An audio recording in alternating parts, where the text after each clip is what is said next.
খাওয়া খুব বেলা খাওয়ার মাথা কি করবেন খাসির মাংস জানছি আই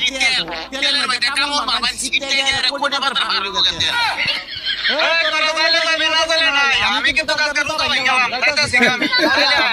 খাসি খাইনা আজকে থাকা খাসি করে কুমিয়ে বসে দিব তোদেরকে